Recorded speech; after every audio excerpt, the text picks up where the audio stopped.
오늘 말씀의 제목은 소돔의 멸망이 주는 교훈입니다.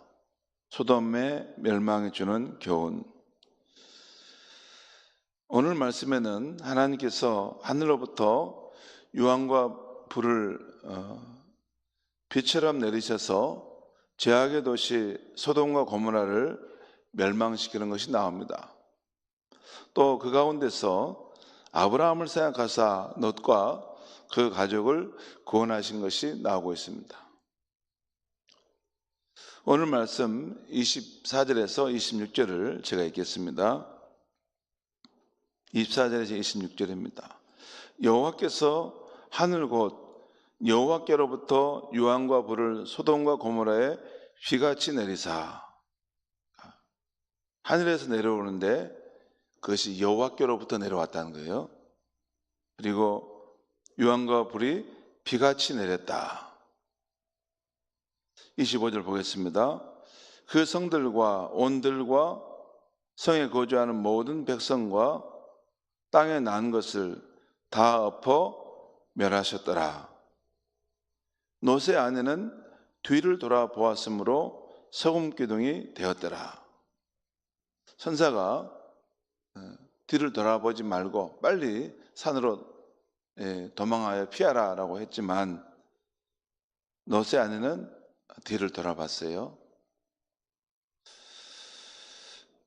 아마 미련이 남았던 것이 있었을 것입니다.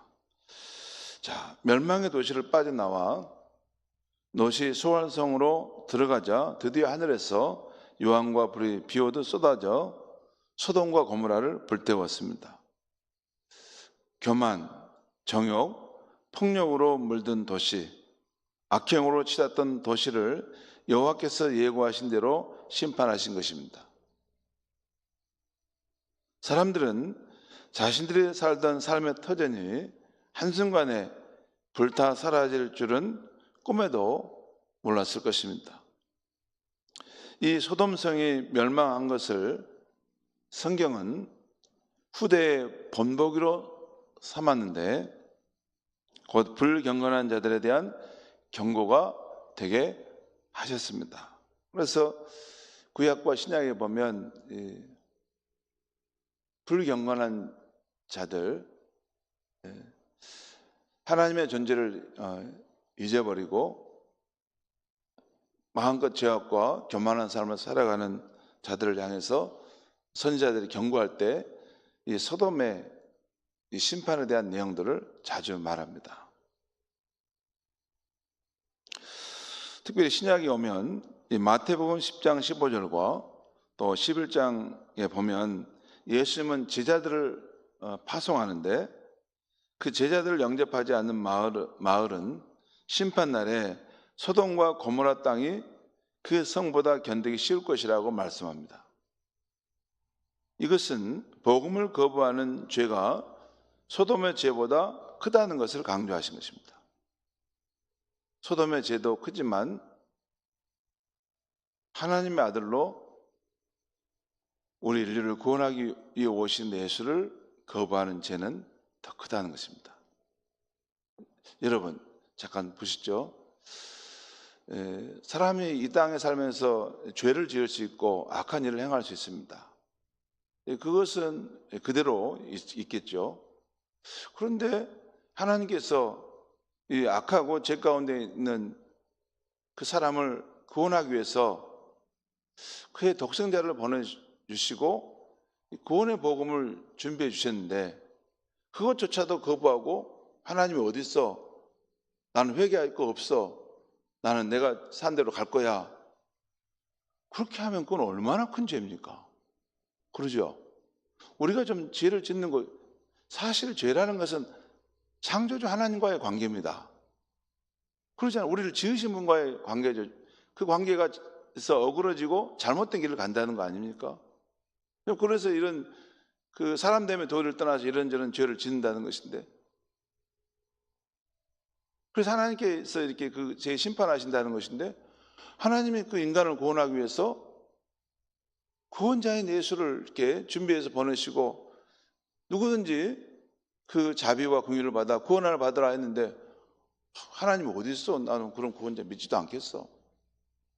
그런 교만함으로 치달아가는 것은 하나님이 보실 때는 그 죄의 극치를 달리는 것입니다. 그래서 하나님 보내신 그런 구원자 예수님을 이렇게 듣고도 가벼이 여기고 농담처럼 여기고 거부하는 것은 하나님 자신을, 존재 자체를 부정하는 것과 같은 것입니다. 그래서 그 죄가 큰 겁니다. 이 복음을 전해줬는데 안 믿는 것이 뭐가 그렇게 큰 죄인가? 그건 우리 생각입니다. 인간의 생각의 관점이고 하나님의 관점입니다. 그것이 기준 아닙니까? 하나님이 보실 때는 우리가 좀 이런저런 죄를 짓는 것은 사실 그것은 인간은 연약하기 때문에 그럴 수도 있겠다라고 보일 수 있는 것입니다. 하지만 구원자 예수님, 우리를 구원하실 복음이신 분을 거부하면 더 이상 길이 없는 것입니다. 그래서 성경은 예수를 영접하지 않는 것은 소돔과 고모라가 심판받는 것보다 더 큰 죄가 될 수 있다는 것을 말씀하고 있는 것입니다. 여러분, 꼭 사람들은 생각할 때 죄를 하면 우리 인간의 수준에서 죄를 생각하는 것 같아요. 아닙니다. 인간 비난하는 사람 무슨 죄가 있습니까? 그냥 자기 상대적인 기준을 따라 다 각자 자기 기준을 따라 사는 것이죠. 근데 죄가 발생하는 것은 절대적 하나님이 계시고 그분이 우리를 지으신 분이기 때문에 그분의 기준으로 보면 죄가 발생하는 것입니다. 그것이 기독교의 진리입니다. 그래서 아무튼 이 복음을 거부하는 죄는 소돔의 죄보다 클 수 있다는 것을 강조하는 말씀을 예수님이 하시죠. 또 누가복음 17장 28절 32절을 보면 예수님은 마지막 날이 어떻게 임할지를 설명하시면서 그때는 노새 때와 같으리라 말씀합니다. 그 사람들이 하나님의 경고를 잊어버리고 일상의 삶에 취해서 먹고 마시고 사고 팔고 집을 짓는데 예상치 못한 때에 멸망이 임하게 된 것처럼 인자가 나타날 날도 그와 같을 것이라고 말씀하십니다. 우리가 생각지 못한 때에 예수님께서 오시고 이 세상 마지막 날이 될 것이다 라는 것이죠. 여러분, 그게 예수님의 입에서 나온 말씀입니다. 이 우주를 지으시고 이 모든 것을 붙들고 계시는 하나님의 아들이, 하나님이신 분이 말씀하신 거예요. 우리가 생각지 못한 때 주님이 오신다는 것입니다. 그래서 늘 깨어 있어서 준비해야 한다는 것이 예수님의 말씀이죠. 특별히 거기 보면 누가복음 7장에 보면 노새철을 기억하라라는 말씀이 있어요. 그 말씀은 세상에 대한 미련을 정리하지 못하면 함께 멸망할 수도 있다는 것을 말씀하신 것입니다. 또한 베드로후서 2장 6절에 이런 말씀이 있어요. 소돔과 고모라 성을 멸망하기로 정하여 죄가 되게 하사 잿더미가 되게 하사 후세에 경건하지 아니하는 자들에게 본을 삼으셨더니라는 말씀.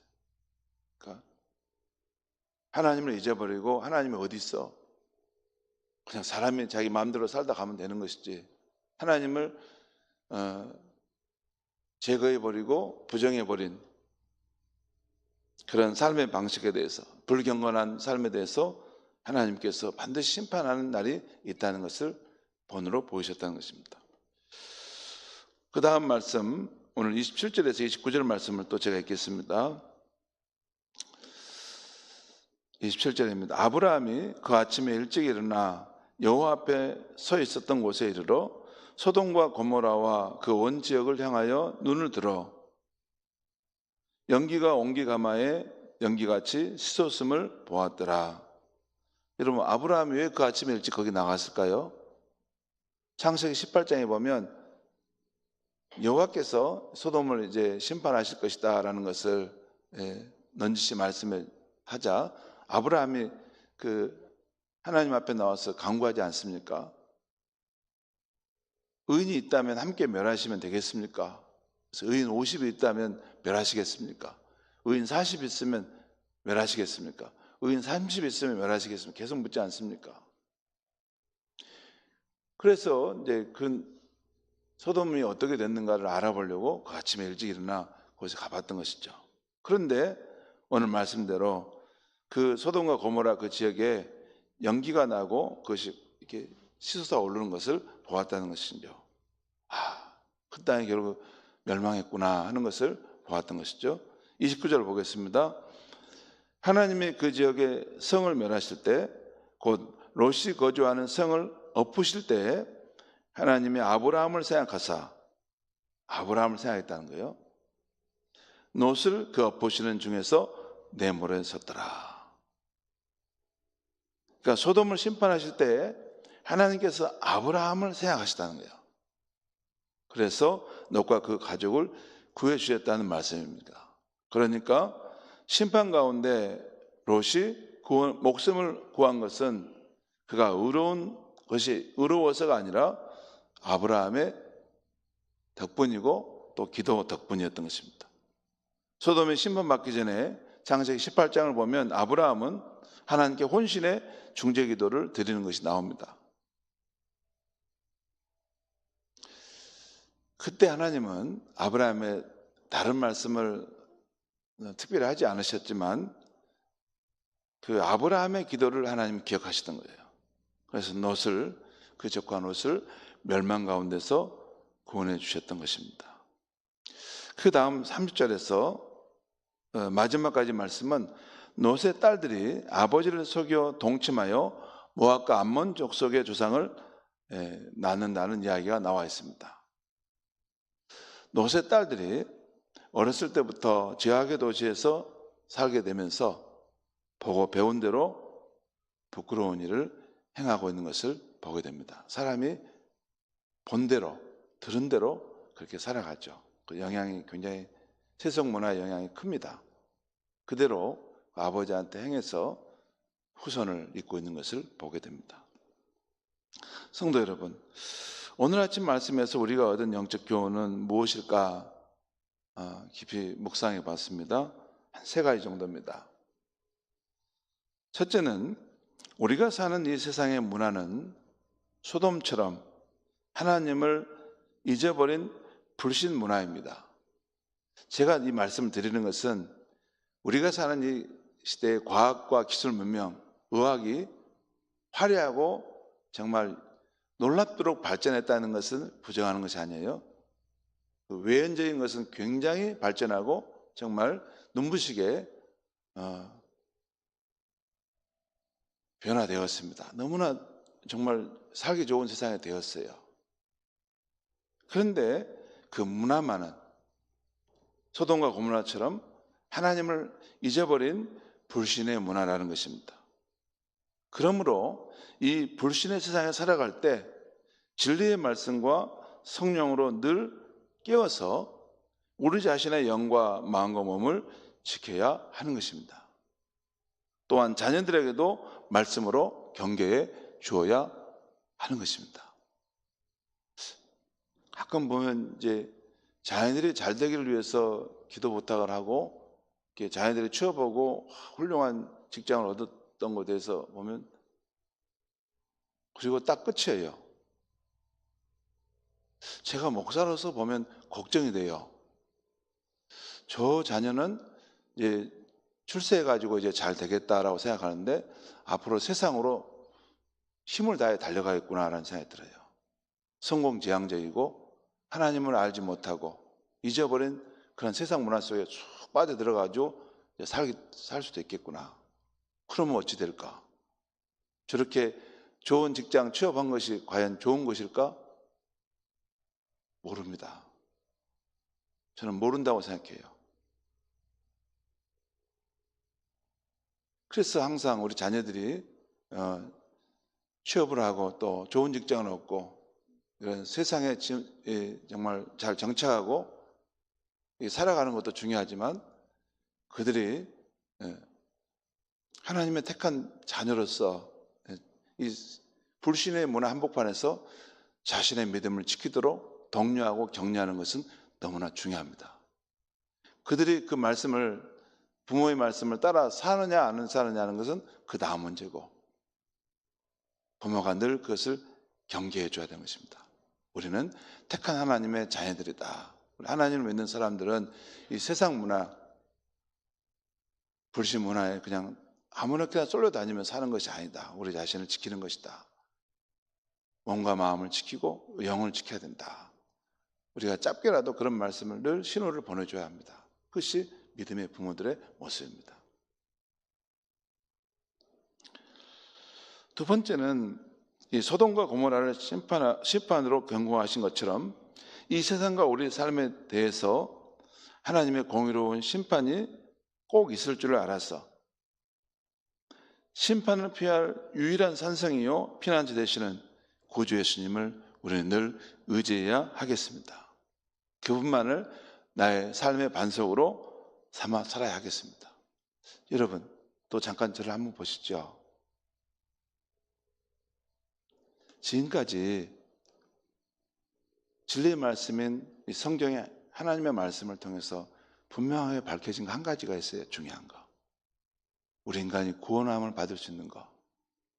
그것은 예수 그리스도 그분으로 인해서 우리 인간은 누구든지 확실하게 구원함을 받을 수 있다는 거예요. 그가 어떠한 죄인이고 어떠한 악한 사람이고 어떠한 실패자라 하더라도 누구든지 하나님의 독생자 구주 예수님을 자기의 피난처로 삼은 사람은 구원받기에 부족함이 없다는 거예요. 그러면 그 다음 구주 예수님 말고 다른 길이 있는가? 희미하다는 거예요. 희미하다는 거 아세요? 희미하다는 것은 어떤 길이 있을 것 같기도 하는데 잘 몰라요. 어떤 길이 있을 것 같기도 하는데 잘 모른다고 분명히 말씀드렸어요. 그런데 그 희미한 것을 여러분이 생각하고 그냥 대충 어떻게 되겠지, 그렇게 한 건 너무 위험한 길을 가는 것 같아요. 왜냐하면 그건 영원한 생명과 관계된 일이기 때문에. 근데 다시 말씀드립니다. 하나님 보내신 구주 예수님을 믿는 것은 이 세상의 그 어떤 것들보다도 가장 확실하게 우리를 구원해 줄 수 있는 피난처고 산성이 된다는 거예요. 그래서 예수 그리스도를 우리는 확신 가운데 전하는 거죠. 다른 길에 어떤 구원이 있을지 없을지는 그건 우리 잘 모릅니다. 하지만 하나님이 분명히 말씀하신 것은 내 아들 예수 그리스도 안에 너희를 구원하는 완전한 요소 거기 다 있으니 예수를 믿고 내게 돌아오라. 그 말 아닙니까? 그래서 우리가 받은 가장 보배로운 예수를 우리가 생명을 받고 있는 사람들 아닙니까? 그래서 우리가 받은 이 복음을, 이 생명의 복음을 우리의 생명이 호흡이 닿는 날까지 피해가 되는 대로 전하는 것이 우리의 사명인 줄 믿습니다. 안 믿는 부모, 형제들, 배우자와 자녀들, 그리고 친척과 이웃들의 구원함을 위해 우리가 늘 중보기도를 드려야 하겠습니다. 우리의 중보기도가 어찌 될지 지금은 보이지 않아도 때가 되면 하나님께서 우리의 중보기도를 사용하셔서 그 생명을 구원해 주실 수도 있기 때문입니다. 오늘 롯과 그 가족의 생명을 구원해 주신 것처럼. 기도하겠습니다. 하나님 아버지, 우리가 살아가는 이 세상 문화는 물질 문명은 화려하고 융성하게 발전했지만 그 문화 자체는 소돔과 고모라처럼 하나님을 잊어버리고 하나님을 불신하는 문화입니다.